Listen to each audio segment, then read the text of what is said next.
You think becoming a millionaire is very difficult, and it isn't. Not in America. Matter of fact, anywhere that there's the opportunity to become a business owner, it ain't difficult to live in $1 million home.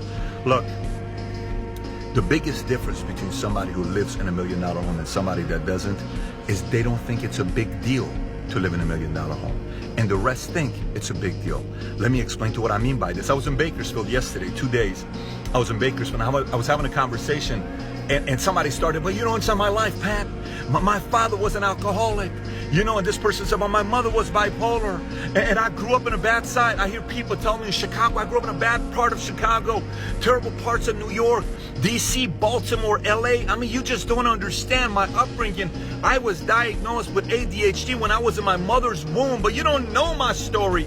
My ex told me I'm a loser. My father said I'll never amount to anything. My mom said nobody will ever marry me. Nobody. I'm ugly. That's what my mother told me. I don't have a 4-year degree. I got a 2-year degree. Pat, guess what? I failed a lot of my classes in high school, but I'm Hispanic. But Pat, I'm black.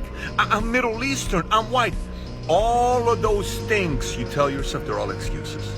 And if you buy them, you're right. And the rest who live in those $1 million homes, they stop buying those excuses that they themselves try to sell themselves, and other people in their lives try to sell them. Look, your parents ain't perfect. Your ex ain't perfect. Your friends ain't perfect. Ain't nobody perfect. They're upset and they told you something. That doesn't make it 100% accurate. If you believe it, they're right. This is my challenge to you. Stop making the big seem so big where it's so difficult. Millions of people live in $1 million homes. Millions and millions of people run successful businesses. So can you.